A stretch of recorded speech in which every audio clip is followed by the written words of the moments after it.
This is Cinderella Stories, where we are breaking down the Women's March Madness tournament. It just concluded. Tons to talk about, tons to get to. Let's dance. I'm Savanna Hamilton. And if you can't already tell, no Ashley Docking. Thank God she is gone, because I could finally speak without any unintentional innuendos being judged for my every single word. All right, let's get to it. She will be cutting in and out with some of her thoughts and feelings. I couldn't get rid of her officially. But I did send her to the other side of the world, actually. She decided to go on vacation without me. And I believe in her words, she is like a Aries Cancer rising or something like that. So she knows how to have a great time without me. So maybe I'm jealous. Maybe I'm a little bit sad, actually. Don't tell her. Don't tell her. That'll get her to her head. All right. NCAA Finals, UConn versus South Carolina. Let's talk about it. Now, just kind of overall themes that really stuck out to me about this game. There were so many tiny windows of opportunities in the offense for both teams.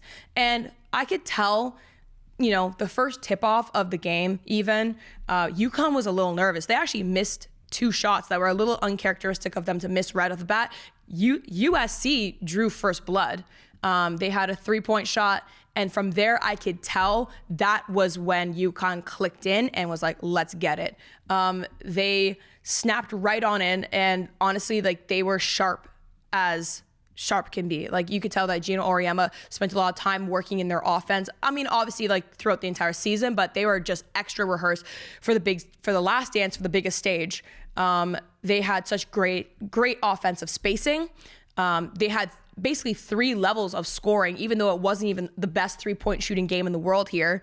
But basically, Sarah Strong, she responded immediately to USC's 3-point shot that started the game. She just did a little 1-2 post back down move. To the rim, bucket, easy, done. So I thought that was pretty cool. She had an amazing game. And she's a freshman, which is crazy. And then later in the game, she also started to showcase her 3-point range, which we're like, okay, can you chill? USC has it bad enough. So I thought that was great. I love seeing kind of the inside out game for one single player, let alone just somebody who's a freshman at that. Another woman that stood out to me in that game had to be Azzi Fudd. Now, obviously, she got the most outstanding player award as well, on top of everything, and rightfully so, because she had 3 steals, at least in the box score. But let me tell you, she had deflections. She was up in their shorts. It was crazy to watch just how aggressive she was on ball. And it was her specifically that really changed the game. And now, I was talking to one of our youngs in a pre-production meeting yesterday, and I asked our youngs to run me through the game, because at the time when it was happening live, I was actually finishing up my season with the Raptors. Anyways, and so I had to watch back the game myself, and at the time I didn't have the chance. So she told me that the game was really done, signed, sealed, delivered in the third quarter. It was out of hand, out of reach. Nothing to see here, folks. Just look away. It's getting worse. It's getting worse. Oh my God. So I was waiting for that moment right in the third quarter. But I will say this. I thought the game was done at the 3:20 mark in the first quarter. And I say that because when Azzi stole the ball mid-court, she scored a layup, and then all of a sudden, USC was on their heels. They had no answers. They were shook offensively, because defensively, they're pretty solid. There were some plays where they were a half step behind UConn and they didn't look as tight. But overall, USC is a very gritty, grimy team that there's a reason why they're in the national championship. Okay, there's a reason. They're very well coached that way. But they were just a little not as clean and not as tight as UConn was. But offensively with USC, it almost felt like every bucket was a coincidence. Chloe Kitts, she stood out to me in the first quarter. She was great. She hit some shots for them, but it felt rushed. It felt like they weren't going to their first option or even second option. Sometimes it felt like a third option, and sometimes it was just an offensive rebound that led to a putback, and that was keeping them in the game. And when you're facing a team like UConn, you cannot be relying on offensive rebound putbacks to win the game against UConn, okay? Not when you have Paige Bueckers and Azzi and Sarah Strong all on the same team together, just crushing it. And the thing that stands out to me also about Paige, I've seen some online criticism now that the game is done, it's finished, UConn won. I saw some criticism that Paige got carried. And I am laughing because those people who say that Paige got carried in that game, you are telling on yourself that you don't know basketball. Because you know what she was really doing? From the first quarter to the fourth quarter when she checked out, she was spacing the floor. She was a distraction. So basically, they were using her as a cutter, or she would get the ball, but then she'd pass it off, cut straight to the rim. All the attention shifted on Paige, as it should. She's been dropping 40 pieces, 30 pieces throughout the tournament. Then she'd just go into the corner, no problem. And then bang, Azzi is diving to the rim, either for a straight line layup or as the cutter. And then Sarah is even getting the ball, 1-2, back down, up strong, bang. Like, you can't defend that. Oh, and then Paige was like kind of the third option, it looked like. When Paige Bueckers is your third option, I'm sorry, but you're going to win the game. Like, come on, be so for real.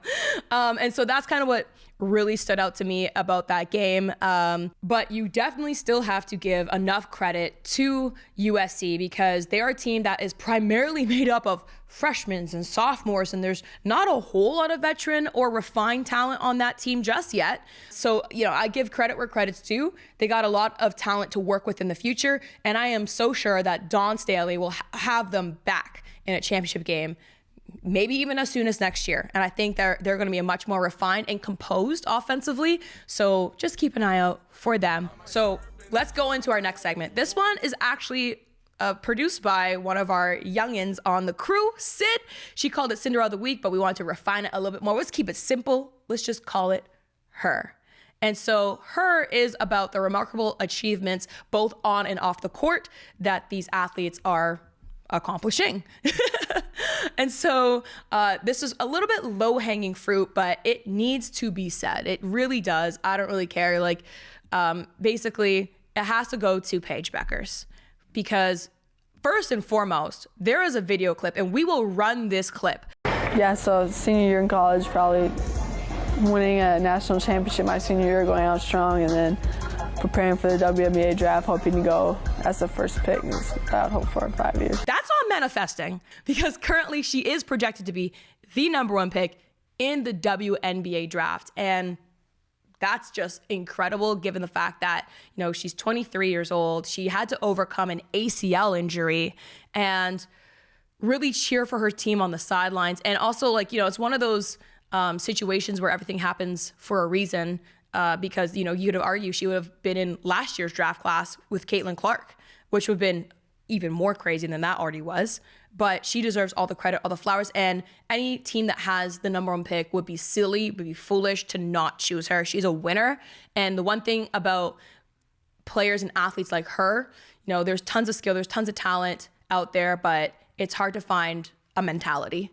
And she has this 1% mentality of just knowing how to win while also being an incredible teammate at that. So Paige Bueckers has to be her. Something that also she did that I remember, this is what made me personally a Paige Bueckers fan, is when she delivered a beautiful, almost no stutter speech at the ESPYs. With the light that I have now, as a white woman who leads a Black-led sport and celebrated here, I want to show a light on Black women. They don't get the media coverage that they deserve. They've given so much to this sport and the community and society as a whole, and their value is undeniable. And in the WNBA, last season, the postseason awards, 80% of the winners were Black, but they got half the amount of coverage as the white athletes. So I think it's time for change. I believe it was her first year coming off of her freshman season at UConn. She was only 20 years old, and she talked about the inequality of media coverage when it comes to Black female athletes. She used her moment in the spotlight, underneath the sun, everyone's glowing, beaming at her, and she said, you know what? Thank you for covering women that look like me, but you really need to focus on more women that don't look like me because they're not getting enough love. And to say that at 20 years old, I just got chills. To say that at 20 years old is so powerful. She didn't have to say that. No one paid her to say that. So I think it's pretty It speaks to her character and the way she looks out for others on and off the court. So that, and last point about Paige, this girl got her bag, okay? She has a net worth right now of $1.5 million. And once again, she's just 23 years old. So I think she deserves the crown of being her this week. All right. We are going to flip it now over because here's the thing. There is tons of tea, guys. I'm going to put you on some game right now, okay? This WNBA season is already going to be crazy, but there's something happening in the background that's heavily impacting the NCAA women's side of the game. And that is the collective bargaining agreement. So for more on that, I'm going to give it to Ash, and then I will come back and break it down a little bit more. So there you go, Ash. I guess we'll have you back in the show. Come on in. All right, everybody is talking about the WNBA players opting out of the current CBA that they signed in 2020. What exactly does it mean for the future of the leagues? What effect does it have on potential earnings? And is there a threat of a work stoppage should the owners and the players union be unable to find common ground? But one of the bigger questions that I have is how exactly did we get here? The last CBA, and first under the watchful eye of Commissioner Kathy Engelbert, was put into effect 5 years ago. It was an agreement that increased cash considerations for athletes by 53%. That's talking about base salary, that's talking about performance bonuses. And for the first time in league history, it brought the average salary to 6 figures. Two big wins for players the last set of contract negotiations. They were able to enter unrestricted free agency 1 year sooner, so after 5 years of service. And players can't be designated a core player, which restricts their free agency availability more than twice as of 2022. There was also a massive prioritization on travel, charter flights, which we've heard a ton about. Childcare, also a big one. Full-time players were able to receive their full salary if they were off on mat leave. And the W introduced family planning benefits, which means you could get reimbursed for tens of thousands of dollars if you were looking into adoption, surrogacy, or infertility treatment plans. And earlier I posed the question, what's at stake? Well, massive amounts of money as the current CBA looks to get renegotiated, because last July, the WNBA announced an 11-year media rights deal between Disney, Amazon Prime, NBC Universal that is set to be worth $2.2 billion with a big B dollars. And it has the potential, if more partners come involved, to be worth upwards to $3 billion.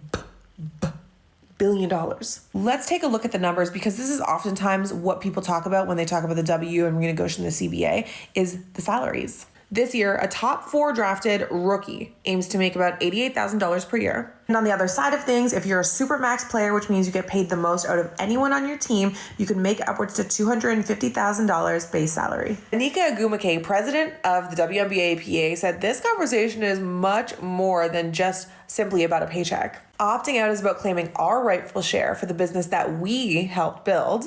And while players are obviously excited to take advantage of this economic upturn when it comes to the WNBA, for the owners, which a lot of people are going to say, boo, hiss, hiss, hiss, they're certainly going to want consideration about the investment and, quite frankly, the losses that it took while they were investing as women's basketball was growing into the behemoth that it is now. But when it comes to a work stoppage, don't freak out just yet. Both sides are having ongoing conversations and nothing needs to be resolved until the 2026 season. That is when the threat of a work stoppage could come into play. Just one footnote before I go, because there's a lot of conversation about these young, talented D1 players foregoing the W draft this year in hopes to see what the 2026 CBA looks like when it's ratified, to make sure that they don't lose out on any earnings potential.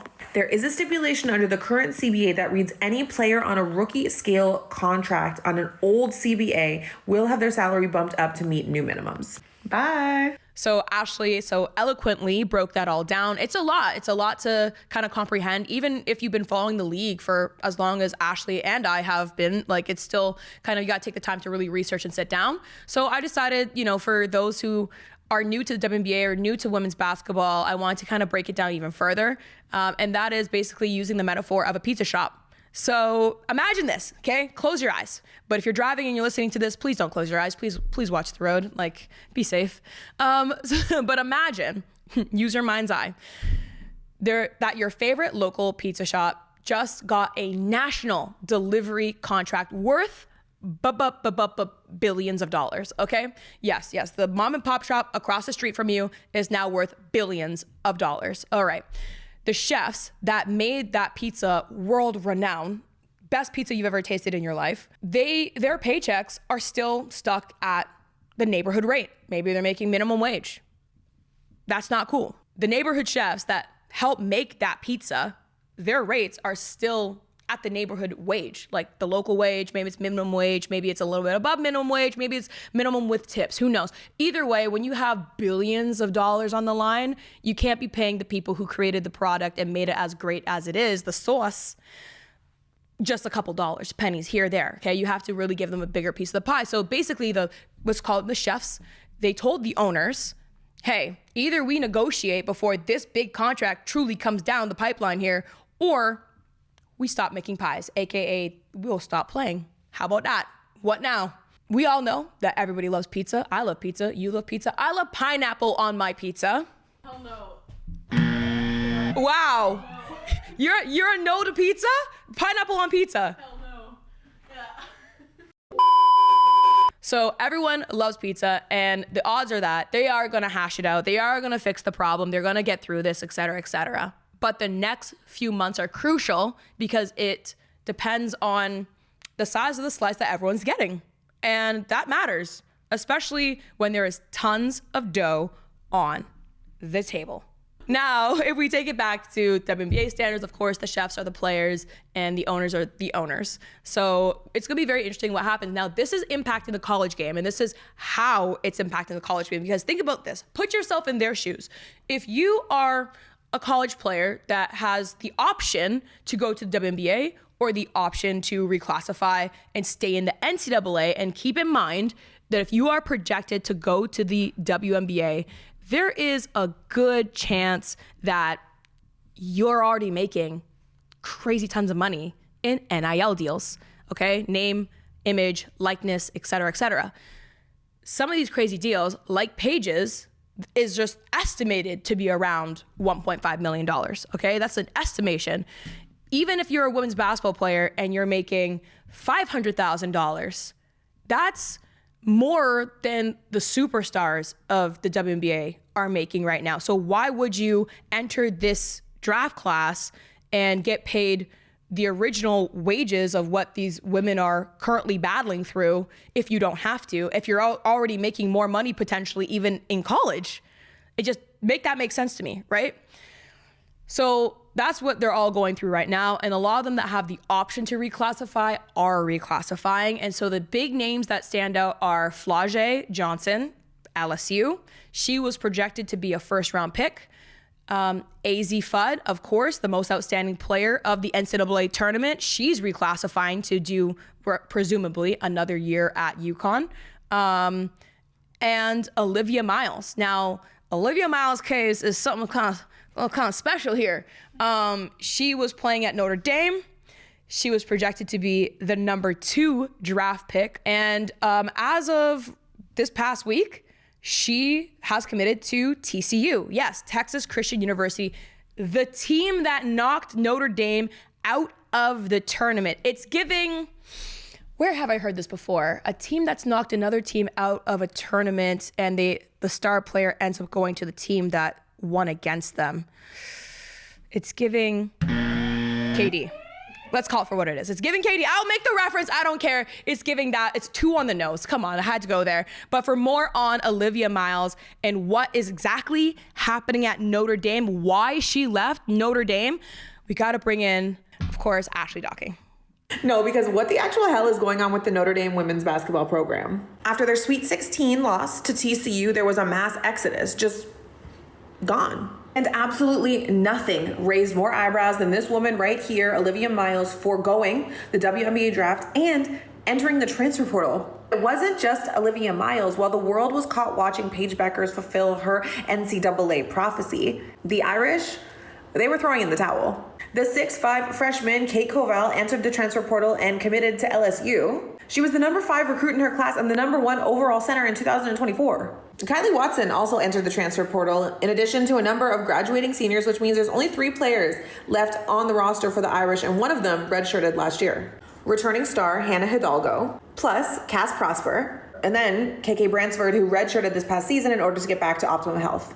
So how did we get here? There is a lot of speculation that these moves from current players are in retaliation or in response to Hidalgo posting this on her social media 9 months ago. What do you think about same-sex marriage? It's a sin. You think it's a sin? So you think I'm sinful? What's that? You think I'm sinful because I'm married to a man? Yeah. You do? Yes, okay. You're sinning. You are in a sinful relationship. I actually don't believe marriage can be between two men. These comments are from Candace Owens, a Christian woman who Hidalgo also shares that belief with. As a devout Christian, Hannah Hidalgo's assertion that same-sex marriage is a sin is a very tough hill to die on, especially considering the number of women in professional sports, specifically the WNBA, specifically women's basketball, that recognize themselves as part of the LGBTQ plus community. Like, hello? Well, the speculation is that those comments started a snowball effect. No one has gone on record and explicitly said that is the reason why they are leaving Notre Dame. But in response to all the speculation, Hidalgo has come out in a letter via the Players Tribune. In the letter, she did say that last year was a learning process for her, addressed the Candace Owens clip as "you know the post I'm talking about," and said it was misinterpreted. Overall, the tone was regretful that she crumbled under the pressure that social media does bring to these young athletes, which is understandable, and also says that she wished that she addressed the issue and cleared the air sooner. Hidalgo goes on to say that she is not homophobic, that she loves all people equally, and everyone deserves to live authentic lives. And that does seem to contradict what the Owens clip says and also the tenets of devout Christianity. Best case scenario, Hidalgo made a misstep and she regrets it and she learned she's young. It's an opportunity for growth for the young basketball player. And perhaps there's an opportunity to grant her some grace for the accountability that she is showing. Although there are some people that are saying that the timing feels a little damage control-y, nonetheless, you be the judge. Oh, and by the way, if things couldn't get any more interesting, yeah, Olivia Myles, she decided to transfer to TCU, the team that eliminated Notre Dame in the round of Sweet 16. Okay, I love this game. Ash, that tea is hot, girl. Like, geez, it's crazy to think that like the majority of the Notre Dame team, pretty much almost everyone, has entered the transfer portal and they're like, yeah, peace out, I'm gone. That's crazy. It goes back to like the conversation we even had in our first episode of you never really know what's happening behind closed doors and the pressures and the everything and the drama that these athletes face. So it's very telling when you see the results end up being like that. So hopefully Notre Dame gets their act together, whatever that act is. And I hope for the best for every individual athlete that decides to journey down a new path. Now, kind of switching gears, this is somebody that I feel doesn't have enough credit to her name. Maybe not enough love, respect, not enough flowers given for everything she truly has accomplished. And I feel like she's kind of getting lost in the muffle of a lot of other notable names like Diana Taurasi, Sue Bird, Sylvia Fowles in that retirement era. She's also getting her name lost in the next generation of superstars rising, being Caitlin Clark, Angel Reese, like Cameron Brink, and all the kind of more branded athletes, you could even call them. And that person is Elena Delle Donne. Now, I grew up a huge Delle Donne fan. Like, she was so inspiring to me. She was tall. She was so dominant, even out of high school. People were saying she could even play in the WNBA out of high school, which, I mean, if that was a possibility, I wouldn't doubt that. I mean, put some respect on WNBA's name, but I wouldn't doubt that she could probably hold her own there too, which is pretty remarkable for someone that young. Now, there's a story that really stands out to me about her because, you know, she did everything that, you know, most athletes could only dream of. And she, in her career with the WNBA, you know, she won a 2-time WNBA MVP. She was a WNBA champion back in 2019, bringing the Washington Mystics their first ever championship to the city. And she's also a 7-time All-Star. She's just this incredible woman on and off the court. And something that really stands out to me about Elena Delle Donne is the fact that she was so brave, because most athletes would never do this, especially over 10 years ago when she was still in college. And that is commit to the dream school, being UConn, yes, the UConn that just won the national title, arrive at campus and leave in the middle of the night 48 hours after she arrived. And she's playing for Coach Gino Auriemma, so a legendary coach at that. Now, the rumor mill obviously was flying. I remember when it even happened, people were saying, she must be pregnant. There's must be some drama, da da da. She's hard to work with, da da da da. But the crazy part is that she didn't even just leave UConn. She returned home to Delaware. She went to Delaware and she stopped playing basketball. Period. Point blank. She's in university. This is not like a little high school drama rebellion thing. She's in university. She's already in the conversation of being a WNBA superstar, potentially. And she stops. She's like, nah, I'm good. She plays volleyball for a season. Like, if that's not knowing yourself, I don't know what is. She said, I'm going to change it up. I'm just going to play some volleyball here. She plays volleyball for a season with Delaware. And then after that season completed, she was like, you know what? I'm going to go back to basketball. And the way that she tells the story is she was homesick. And it was very apparent when she was at UConn, you know, far away from Delaware, her home state. And she just wanted to be back home. And more importantly, now this is like the part that always gets me. She wanted to be close to her sister, Lizzie. And her older sister, Lizzie, she has a number of things going on. She has cerebral palsy. She also has autism. She was born blind and deaf and had, at the time even, when she was in college still, she had over 30 surgeries. And so she really wanted to be close to her sister. And I thought that was so beautiful that she returned home for, you know, obviously the sense of being home, but a big part of that was her sister. So that's kind of on, you know, she could have won national titles in college. She just decided to stick back home to home roots. And I don't know, there's something beautiful about, instead of title chasing, and, you know, it's not that she didn't want to win one. She made it very clear that she would love to win with Delaware.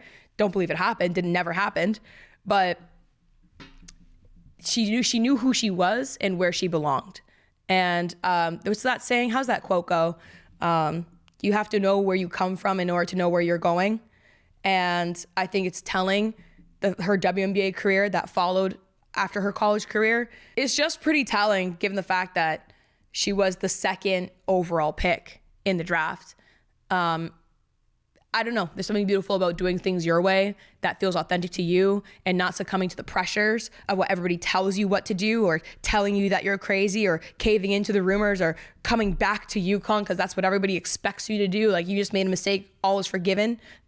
Nope. She stuck to her guts, and her career is very telling of the athlete that she became in the WNBA. So she deserves all the flowers, and I hope she enjoys her retirement.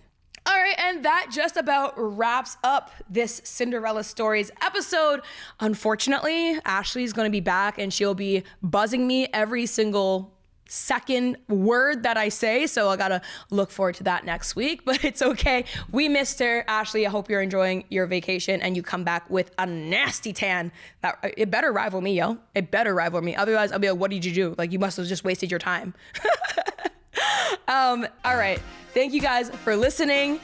We're gonna leave you, now that the tournament has concluded, with some of our favorite moments. You know, the tournament calls it that one shining moment. What we here call it the last dance.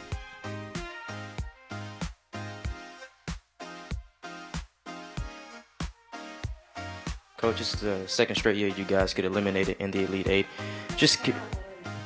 Yeah. Terrible.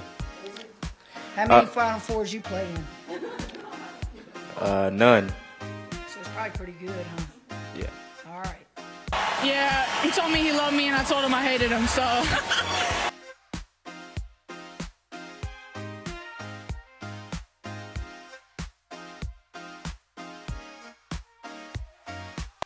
With the team. Will you give it a rest already? So, speaking of they asked when was the last time I had that kind of emotion. They beat our ass, but they didn't make us like it. There's a difference.